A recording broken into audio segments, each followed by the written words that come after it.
नमस्ते। अजब ज्ञान हिंदी यूट्यूब चैनल में आपका स्वागत है। आज हम आपके लिए लाए हैं एक नई कहानी जिसका नाम है पूरन भगत की सच्ची कहानी। पूरन भगत एक पंजाबी नाथ संत और सियालकोट के राजकुमार थे। अप्रमाणित इतिहास के अनुसार उन्हें निर्वासित कर दिया गया था और सियालकोट शहर के उपनगरीय इलाके में स्थित एक गांव में अपने जीवन के अंतिम दिन गुजारे थे। उनका मंदिर और कुआं अभी भी आगंतुकों और भक्तों के लिए खुला है। तो शुरू करते हैं आज की ये कहानी। सियालकोट का एक राजा था, सलवान। उसकी दो रानियां थी। एक का नाम था इछरा और दूसरी का नाम लूना था। सलवान के घर रानी इछरा के कोख से एक बालक ने जन्म लिया। उसका नाम पूरन रखा गया। कहते हैं कि ज्योतिषियों ने राजा सलवान को यह भ्रम डाल दिया कि 12 वर्ष तक पूरन का मुंह देखना उसके लिए अशुभ होगा। इसलिए राजा सलवान ने पूरन को 12 वर्ष तक एक कोठरी में रखने का हुक्म दिया। 12 वर्ष बीत जाने के बाद पूरन कोठरी में से निकलकर अपने पिता राजा सलवान से मिलने के लिए गया।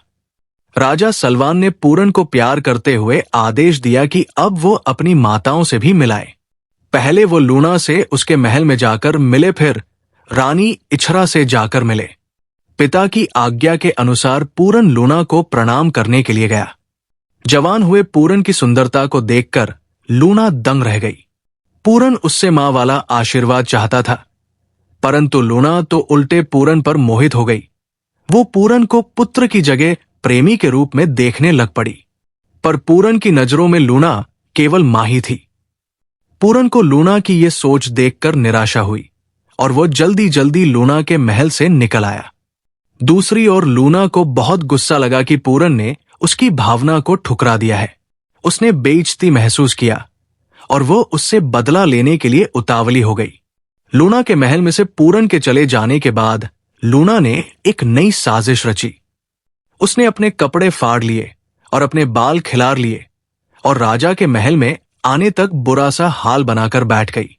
जब राजा सलवान ने उससे इस हालत का कारण पूछा तो लूना ने झूठी कहानी बनाते हुए रोते हुए ये बताया कि पूरन मां पुत्र के रिश्ते की मर्यादा को भूल गया और उसकी सुंदरता को देखकर मोहित हो गया।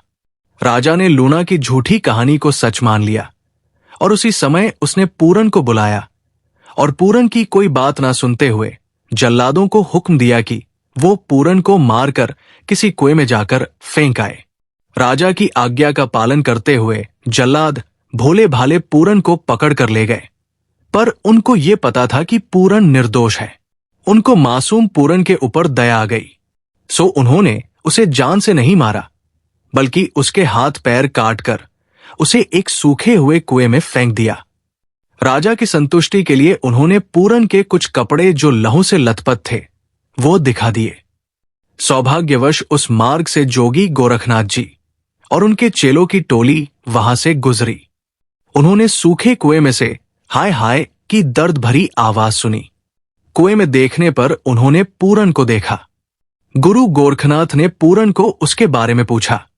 पूरन ने अपनी आप बीती ज्यों की त्यों बाबा गोरखनाथ को सुना दिया। गुरु गोरखनाथ ने पूरन को कहा, मैं तुम्हारा सत्य परखने के लिए ये कच्चे सूत्र का धागा कुएं में लटकाता हूं। अगर तुम सच्चे हो तो इसे पकड़कर कुएं में से बाहर आ जाओ। पूरन कच्चे धागे को पकड़कर धीरे धीरे कुएं में से बाहर आ गया। पूरन का सत्य और तेज देखकर जोगी जय जय करने लग पड़े। तब गुरु गोरखनाथ ने पूरन के सिर पर अपना हाथ फेरा और अपनी शक्ति से पूरन को फिर पहले जैसा बना दिया और उसके हाथ पैर जोड़ दिए। इसके उपरांत पूरन ने गुरु गोरखनाथ जी से जोग धारण किया और वो एक जोगी बन गया।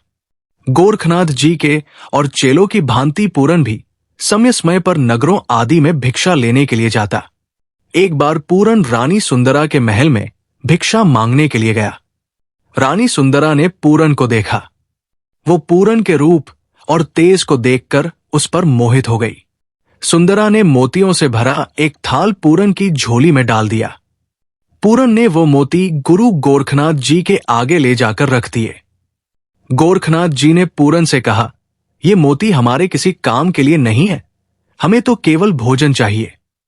पूरन वो मोती लेकर वापस सुंदरा के महल में पहुंचा और उसने मोतियों को वापस करते हुए भोजन की मांग की।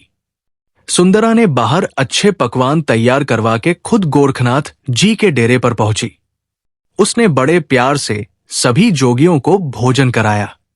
गुरु गोरखनाथ सुंदरा की श्रद्धा देखकर बहुत प्रसन्न हुए। उन्होंने सुंदरा से कहा कि वह कोई वरदान मांग ले। सुंदरा ने कहा कि अगर आप मुझ पर प्रसन्न हैं तो अपना पूरन आप मुझे दे दे। गुरु गोरखनाथ ने पूरन को कहा कि वो सुंदरा के साथ चला जाए और गृहस्थ धारण कर ले। सुंदरा खुशी खुशी पूरन को अपने साथ लेकर अपने महल में आ गई, परंतु पूरन का मन बहुत दुखी था। उसे सुंदरा के महल में रहने की कोई खुशी नहीं थी। सुंदरा ने पूरन से कहा कि आपके खुश रहने पर ही मैं खुश रह सकूंगी। पूरन ने इन सभी आडंबरों से मुक्त रहने की बात सुंदरा को बताई। तब सुंदरा को भी अब कोई मोह ना रह गया और पूरन गुरु गोरखनाथ जी के पास वापस आ गया।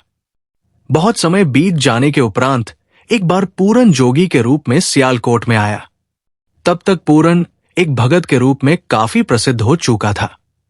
कहते हैं कि पूरन के जाने से राजा का सुखा बाग, जहां पूरन ठहरा था, वो बाग हरा हो गया। रानी इछरा अपने पुत्र के वियोग में रो रो कर अंधी हो चुकी थी।